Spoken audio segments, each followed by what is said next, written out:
Dios les bendiga, mis hermanos amados, ¿cómo están todos ustedes? Bueno, pues hoy vamos a ver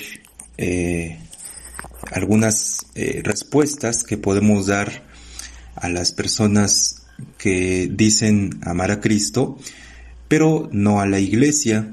Y de hecho, pues extienden, ¿verdad? Ellos un rechazo abierto, una reticencia a estar con la iglesia del Señor. Quiero decir que esto sucede, mis hermanos, en todos lugares, en todos lados podemos encontrar experiencias como estas. Y bueno, pues nosotros tenemos que dar una respuesta de acuerdo a la Biblia respecto a estas objeciones, ¿verdad?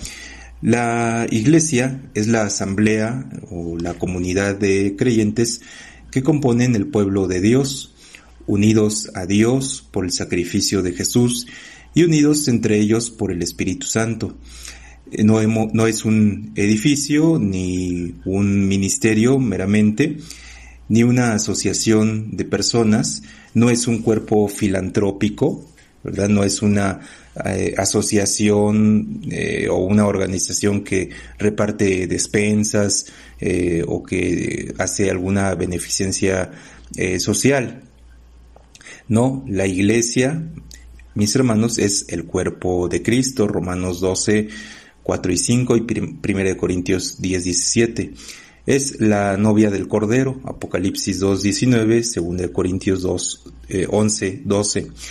Es la familia de Dios, 2 Corintios 6, 18, Gálatas 6, 10. Ninguna otra entidad en la tierra tiene la garantía de que las puertas del Hades no prevalecerían contra ella, Mateo 16, 16 al 18.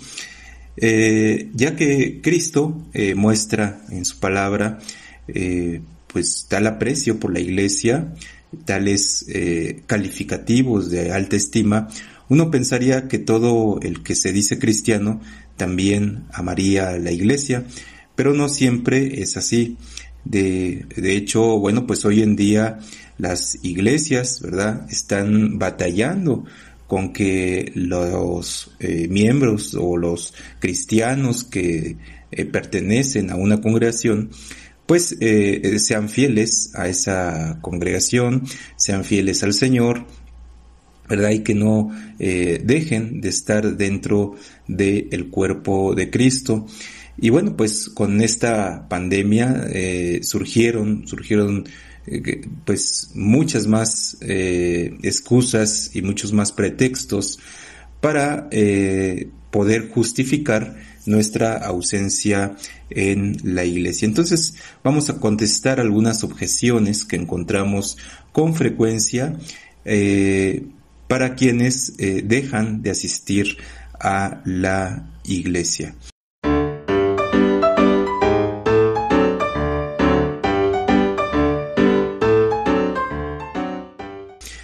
Bien,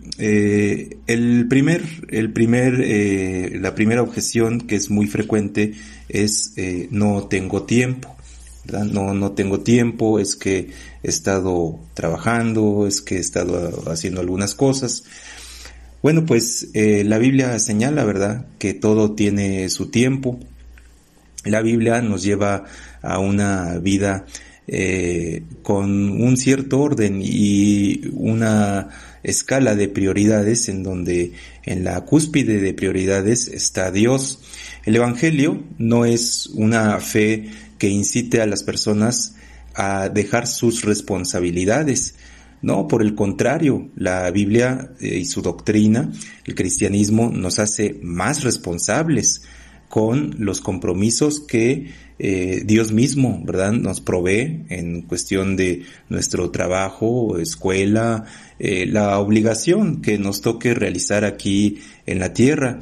Esto es parte, ¿verdad?, de una responsabilidad que nosotros podemos mirar en las cartas paulinas y en las cartas petrinas, que la Biblia nos indica, ¿verdad? Los apóstoles nos llevan a ser personas que cumplan sus compromisos aquí en la tierra. No, pues en ninguna iglesia cristiana al menos una iglesia sana, ¿verdad? De sana doctrina, y con líderes sanos, nunca van a incitar a las personas a que dejen sus responsabilidades, ¿verdad? Para supuestamente asistir a la iglesia. Aunque debemos decir también que existen casos especiales, ¿verdad? Llamados especiales, Abraham saliendo de su tierra y de su parentela, Moisés, ¿verdad? Dejando la comodidad de Madián, del mismo Egipto, Pablo, ¿verdad? Renunciando pues a ser un próspero comerciante y un hombre religioso prominente de su tiempo, Pedro, Juan, Jacobo, los demás discípulos, posteriormente apóstoles, dejando las redes, dejando sus negocios, sus casas, para seguir al Señor, pero no solamente para seguir al Señor, sino para ejercer el ministerio para el cual Él los estaba llamando. Sin embargo, debemos decir que son excepciones, mis hermanos, pero hablando en lo general, el cristianismo nos lleva, ¿verdad?, a ser responsables con nuestras actividades, con nuestros trabajos, a ser personas que el mundo pueda constatar que somos personas honestas, cumplidores, trabajadores, que nos empeñamos, ¿verdad?, en cumplir aquellas tareas que se nos asignan aquí en la tierra. Pero la Biblia dice que todo tiene su tiempo, y también dice que busca primero el reino de Dios y su justicia. No dice que no debemos buscar las demás cosas, incluyendo, como ya hemos comentado, ¿verdad, mis hermanos? Incluso las cosas que tienen que ver con la diversión, con el descanso, con el sosiego, que es bueno también, mis hermanos, es bueno y es sano. La Biblia no nos impide esto, el Señor no nos impide esto, simplemente nos dice que tenemos que tener una prioridad en nuestra vida, ¿verdad? Y esa prioridad es el Señor. Es falso, ¿verdad?, que las iglesias impongamos un sistema de vida. Simplemente lo enseñamos porque estamos obligados a enseñar lo que la Biblia dice al respecto. Si el cristianismo, por otro lado, ¿verdad?, no hiciese una diferencia en la vida de una persona, si el cristianismo no impactara los tiempos, las formas, el esfuerzo de una persona, pues sería una fe que no valiera la pena seguir ni predicar. No, el cristianismo es una fe que también demanda un poco de esfuerzo de los creyentes, ¿verdad? No estoy hablando de esfuerzo para salvación, mis hermanos, ahora que está muy en boga esta polémica, no me lo tome por ese lado, ya que algunos predicadores lanzan mentiras y falacias en contra de la Iglesia Cristiana Evangélica, diciendo que nosotros predicamos que la salvación es por obra. Nada tiene que ver con eso. Son predicadores falsos, son predicadores malvados, son mentirosos, que ya el Señor de veras tendrá su juicio para ellos. No, nosotros no predicamos eso, mis hermanos, pero sí predicamos, ¿verdad? Lo que la Biblia enseña. Dice Dios a Josué: esfuérzate y sé valiente. También Pablo manda a Timoteo que se esfuerce, ¿verdad? La palabra esfuerzo aparece en labios del Señor Jesús. Él dice: esforzaos para entrar por la puerta estrecha. Es decir, la palabra esfuerzo está presente en la doctrina de la Iglesia, no es un invento nuestro, está en la Biblia. Ellos quisieran desaparecerla, ¿verdad?, para supuestamente justificar su doctrina, de que es solamente por la fe, aunque ellos no entienden qué es la sola fe. Nosotros creemos en que la salvación es únicamente por la fe, pero seguimos la enseñanza bíblica de que esa fe tiene que tener una expresión, así lo dice Santiago. Entonces, mis hermanos, efectivamente también demanda de un esfuerzo del cristiano. De lo contrario, en general sería una fe que no valiera la pena. Es más, ni siquiera sería fe. ¿verdad? Si ese supuesto cristiano no tiene ningún tipo de frutos en su vida, no tiene ninguna intención de servir a Dios, pues realmente habría que revisar qué es lo que él entiende por cristianismo. Pero entonces a esta objeción, mis hermanos, de que nunca tengo tiempo, bueno, pues nosotros señalaríamos que efectivamente el tiempo cada vez es más corto, las actividades se vuelven, ¿verdad? Pues cada vez más demandantes en este mundo y hay que cumplirlas, ¿verdad? Pero la Biblia no se equivoca, la Biblia dice que todo tiene su tiempo y nosotros debemos tener una disciplina espiritual para ordenar nuestros tiempos, ¿verdad?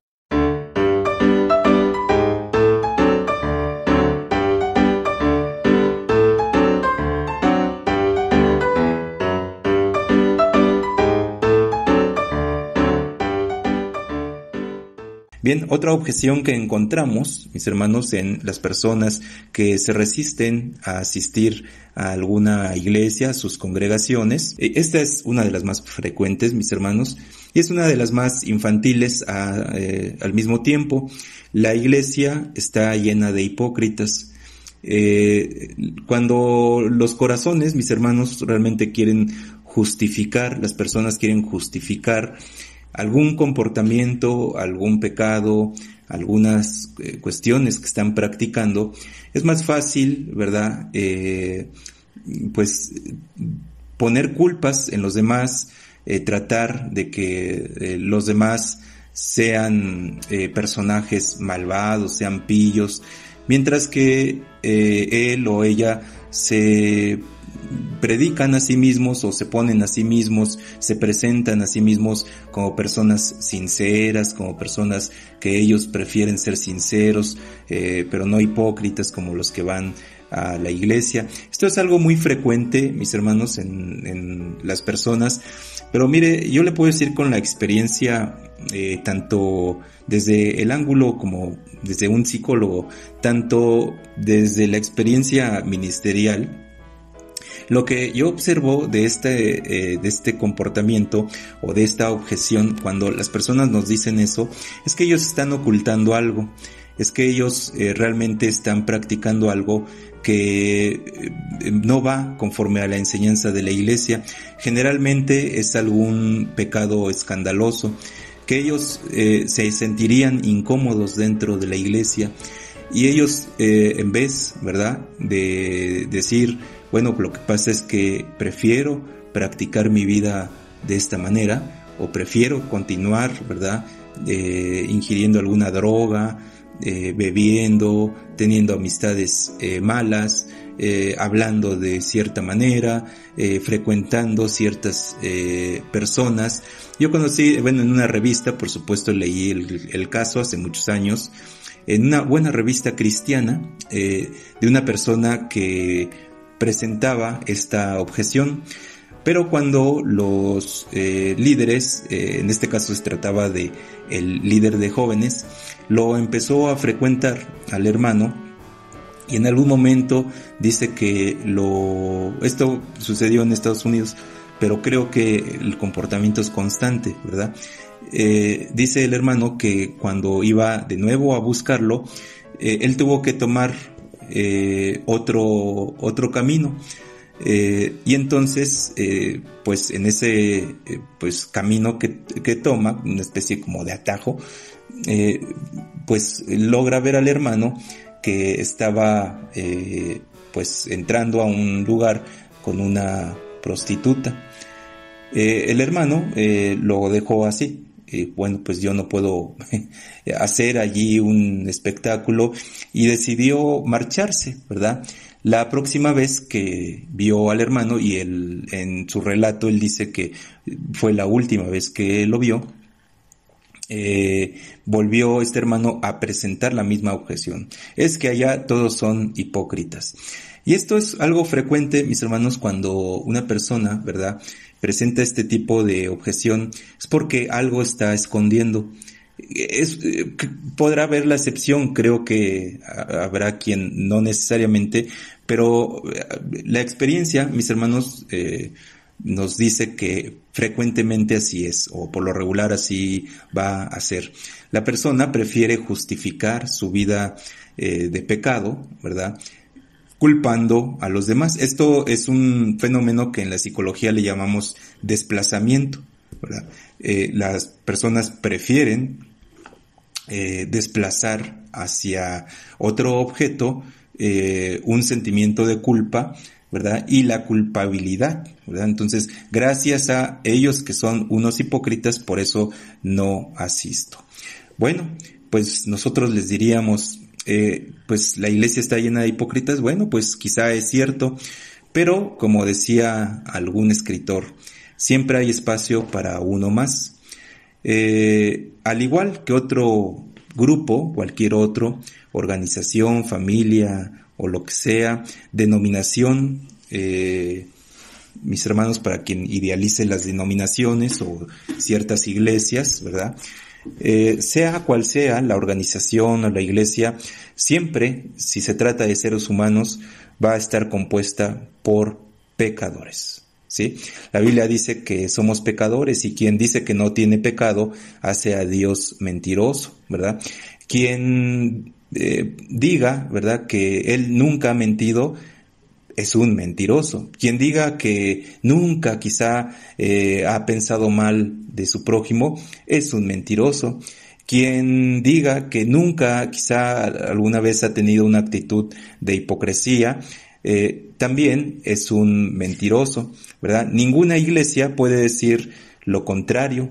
No podemos llegar a ningún tipo de iglesia, llámese de la denominación o teología de la que sea, y que ellos puedan decir: aquí no somos pecadores, aquí no fallamos, aquí nadie miente nunca, aquí nadie ha levantado nunca un falso testimonio contra su hermano.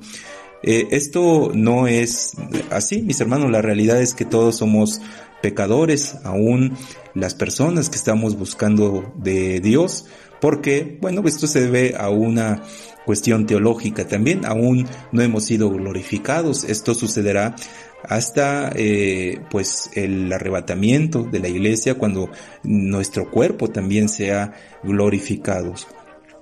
Bien, pues de hecho también el requisito para formar parte de la iglesia es reconocer precisamente que somos pecadores.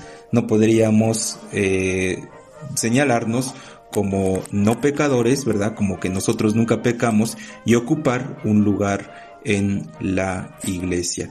Los seres humanos tendemos o tenemos una tendencia a esconder lo que somos y lo que hacemos, por lo que toda persona peca de hipocresía en algún momento. Esto incluye al que dice que no va a la iglesia porque hay muchos hipócritas allá adentro. Bueno, pues yo les preguntaría también, ¿verdad?, a dónde ellos se dirigen, si ellos les molesta la hipocresía. Las compañías, ¿verdad?, los amigos que ellos eligen, entonces, porque al dejar de asistir a sus iglesias, pues tienen que socializar con otras personas, y generalmente son con personas que no tienen a Cristo en su corazón. Entonces, yo les preguntaría, ¿ellos no son hipócritas? ¿Ellos nunca han mentido? Si te molesta tanto la hipocresía, entonces, ¿a quién buscas? ¿Con quién convives? ¿Quién podrías tú decirnos, verdad, que no es o nunca ha sido un hipócrita? Si conoces a alguien que nunca ha fallado en alguno de los mandamientos, bueno, quisiéramos conocerlo. Esto sería algo extraordinario, ¿verdad?, para la comunidad teológica mundial, ¿verdad? Sería algo así como un premio Nobel, porque desafiaría, ¿verdad?, estaría desafiando el principio bíblico. Me pregunto, ¿verdad?, si entonces las personas que él frecuenta o ella frecuenta no son hipócritas, si a las personas con las que él o ella se junta, ellos nunca han mentido, etcétera, ¿verdad?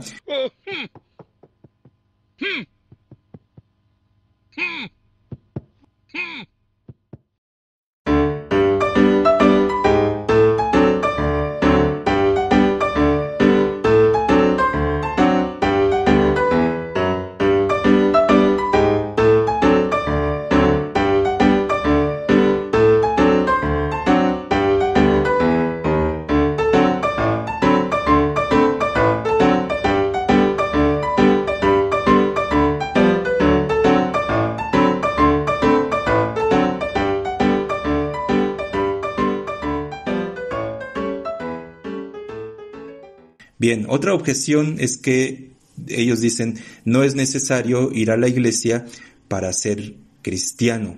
Bueno, esto es parcialmente cierto, pero lo que sí es necesario y lo que sí nos dice la Biblia es que los cristianos vamos a la iglesia. Efectivamente, la iglesia no hace cristianos, no forma o no produce meramente cristianos. Quien lo hace es Dios mismo. Él es el que da la salvación, de Él viene la gracia.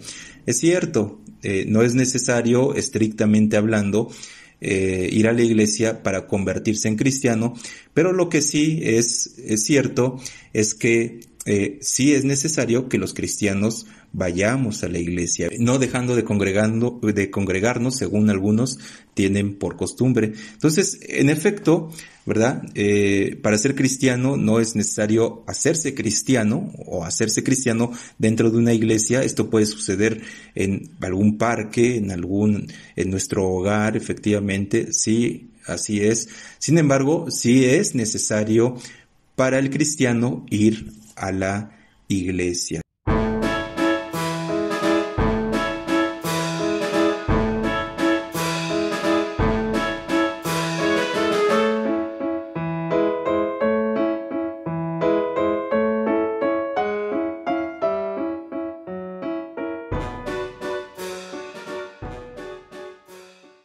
Pero también es una realidad que la mayoría de los cristianos se hacen cristianos dentro de las iglesias. ¿Por qué? Porque ahí es donde se predica la palabra de Dios y la fe viene por el oír. Yo también les preguntaría a estos hermanos que ponen esta objeción, ¿cómo nutren ellos su alma? ¿Cómo es que encuentran un crecimiento espiritual? ¿Cómo es que ellos ejercitan, verdad, el amar a sus hermanos? Cómo ellos ejercitan, ¿verdad?, los dones del Espíritu Santo que son para edificación de la iglesia. Yo les preguntaría de qué manera lo hacen en sus casas, con sus amigos mundanos, no sé, en alguna actividad no cristiana, quizá no mala, ¿verdad?, pero no cristiana. Si ellos en vez de ir a la iglesia van a un estadio de fútbol, les preguntaría yo, ¿verdad?, si allí no hay, por ejemplo, personas hipócritas entre las, no sé, 45,000 personas que hayan asistido a ese partido, si ahí no hay ninguna persona hipócrita, si ahí no hay ningún mentiroso. También les preguntaría cómo ejercen ellos los dones del Espíritu Santo que si son cristianos deben tener dentro de un estadio de fútbol, dentro de una reunión de amigos mundanos, ¿verdad? Cómo ejercitan sus dones y cómo beneficia a la iglesia cuando ellos están en sus casas cómodamente haciendo otras cosas mientras la iglesia está reunidas. A mí me gustaría ver ¿qué me contestarían? ¿Cuáles serían las respuestas que ellos podrían darnos al respecto?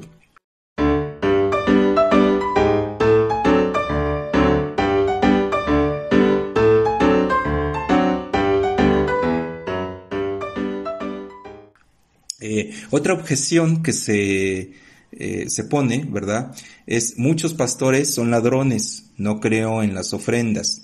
Bueno, esta es una objeción que nace frecuentemente de parte de la Iglesia Católica. Ellos han tratado de promover esta óptica, pero también es cierto que muchas personas, conocimos un caso que nos visitó en la iglesia, un varón que fue decepcionado por un pastor evidentemente ladrón, un ladrón, un estafador, que se hace pasar como pastor, ¿verdad? Y las personas lo siguen a esta gente.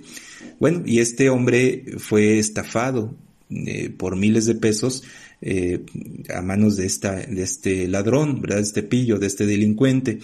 Y bueno, a partir de ahí el corazón de este varón se amargó, ¿verdad? Pero él encontró un buen pretexto, una buena salida, ¿verdad?, para comenzar a renegar del cristianismo, de Dios.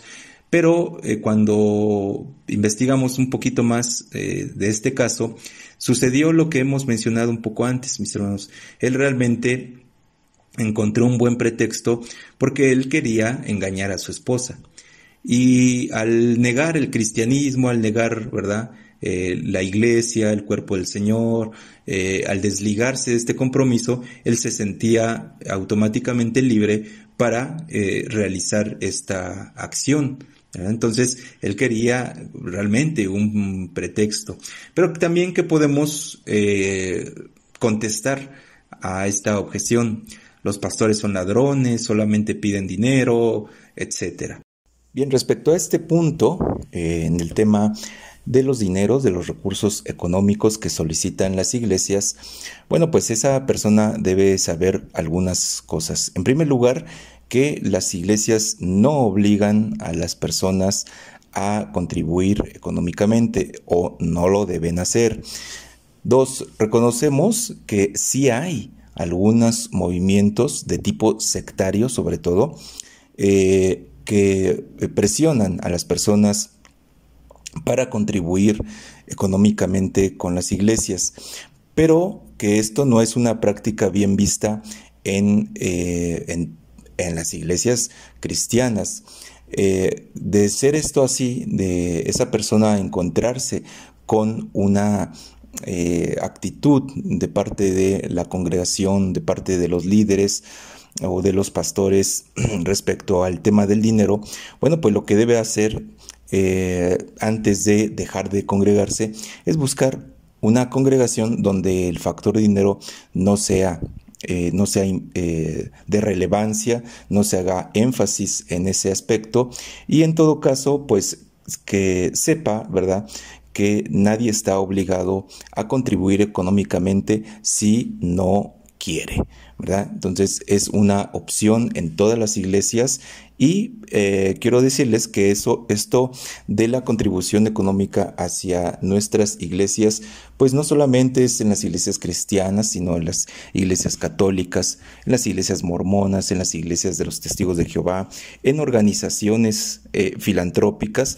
Las organizaciones filantrópicas piden dinero, piden contribuciones a la sociedad para poder seguir haciendo su labor. Las iglesias cristianas solicitan, ¿verdad?, voluntariamente, así debe ser, alguna contribución para seguir realizando sus operaciones. Entonces, el dinero es algo normal hasta cierto punto, siempre y cuando no haya un abuso, no haya un mal uso, no haya un enriquecimiento de parte de los líderes. Entonces es cuando pues se debe evaluar estas cuestiones y tomar una decisión. Pero la decisión no es dejar de congregarse, sino en todo caso, si existe un abuso, si se calcula que únicamente se insiste o se habla del dinero como una fuente de bendición condicionada, ¿verdad?, para la vida del creyente, bueno, pues se debe buscar entonces otra congregación en donde esto no se maneje, ¿verdad?, una congregación sana, donde las contribuciones sean, pues en todo caso, voluntarias, y no se haga un énfasis en el dinero. Bueno, si existe, ¿verdad?, estas prácticas en la iglesia donde la persona está pues molesta, confundida al respecto, vamos a conceder un poco de razón, ¿verdad?, pues decir que evidentemente nosotros reprobamos todas estas cuestiones de cuando los pastores, los líderes buscan insistentemente los bienes económicos de las congregaciones. Evidentemente esto es algo reprobable, esto es algo que nosotros debemos de erradicar, ¿verdad? Entonces esto sí es criticable, pero no es una razón para dejar de congregarse. En todo caso, la respuesta es busca otra congregación donde chantaje, ¿verdad?, sobre el dinero, los bienes, las bendiciones de Dios, pues no estén presentes y se enfoque esa congregación en la predicación de la palabra de Dios y en la práctica del Evangelio. Aún así, quiero decir que una iglesia de sana doctrina, una iglesia genuina, bueno, pues también va a tener la necesidad de que la congregación sostenga económicamente la iglesia. Esto ha sido así desde el primer siglo que nació la iglesia cristiana hasta tanto que dure en este mundo. ¿Por qué? Porque a la iglesia nadie la financia. Y tenemos que decir que este ataque también excesivo en que a los pastores se les relaciona con la riqueza, se les relaciona con estar pidiendo dinero, pues este énfasis viene de la Iglesia Católica Romana, porque a ellos les interesaría que la iglesia se descapitalice, que deje de tener un capital, ¿verdad?, para seguir operando el evangelio en la tierra. ¿Es necesario la contribución económica? Claro que sí, pero estamos evidentemente también en contra de que se presione a las congregaciones, a los cristianos, ¿verdad?, y que se les force a dar alguna contribución económica. Esto sí es reprobable cuando se vuelve a un aspecto obligatorio. Bueno, entonces antes de dejar de congregarse, pues la recomendación sería: busca otra congregación, busca otra iglesia en donde puedas reunirte sin verte presionado, sin que este aspecto de los recursos económicos, de las contribuciones, estén tan presentes, ¿verdad?, de tal manera que se vuelva un aspecto que sea un estorbo a la vida espiritual. Busca otra iglesia, otra congregación, pero no dejes de congregarte.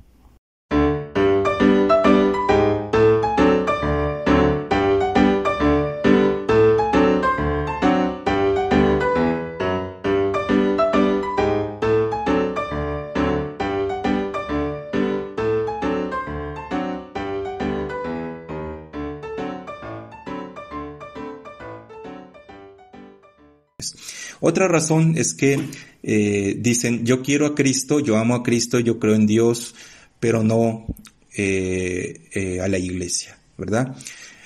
Bueno, pues ningún esposo amoroso que realmente amara a su esposa estaría feliz de que insultaran a su esposa. Ningún esposo, ¿verdad?, conviviría bien, se llevaría bien con quien insulta o quien denosta a su esposa. Si esto sucediera entre dos amigos, en ese momento se terminaría la amistad. El esposo tendría que verse obligado, ¿verdad?, a terminar la amistad si ese amigo se expresa mal de su esposa, la denigra, la denosta o la insulta, ¿verdad? Entonces sucede lo mismo con el Señor Jesucristo. Él ama a su esposa, que es la iglesia. Él tiene un amor particular por la iglesia, que es su esposa.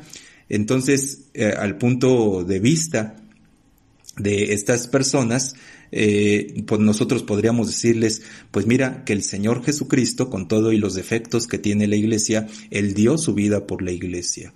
No creo que tú tengas una relación buena con el Señor Jesucristo si tú estás insultando, si tú estás despreciando a la esposa del Señor Jesucristo. ¿Cómo se llevarían bien? Si tú estás insultando a su esposa, si tú estás denostando, si tú estás denigrando, si tú estás menospreciando a la esposa de Cristo, ¿cómo te puedes llevar bien con Cristo? Dice el profeta Amós, ¿verdad?, en el capítulo 3, versículo 3, andarán dos juntos sin que se pusieran de acuerdo. ¿Cómo es que el Señor Jesús va a decir que ama a su esposa, pero a la vez va a tener una relación de amistad y de amor con quien menosprecia a su esposa? Bueno, también es el cuerpo de Cristo, ¿verdad? La iglesia es el cuerpo del Señor. Entonces, ¿cómo el Señor tendría una relación espiritual con quien menosprecia el cuerpo del Señor? Entonces, esto sería absurdo, sería ridículo, ¿no? El creyente ama lo que Jesús ama. El creyente ama a la esposa del Señor porque Jesús ama a la esposa, ¿verdad? Entonces, tenemos que ser congruentes, mis hermanos. Si ellos aborrecen a la iglesia, si ellos hablan mal de la iglesia, si ellos desprecian la iglesia, si ellos denostan la iglesia, si ellos levantan falsos testimonios contra la iglesia, bueno, pues nosotros debemos decirles que lo hacen contra la esposa de Cristo, contra el mismo cuerpo del Señor, y esto haría automáticamente imposible que ellos tuvieran una relación perfecta, una relación mejor con el Señor Jesús. Cómo llevarse bien con quien se menosprecian, ¿verdad? A la esposa o al mismo cuerpo en todo caso, ¿verdad?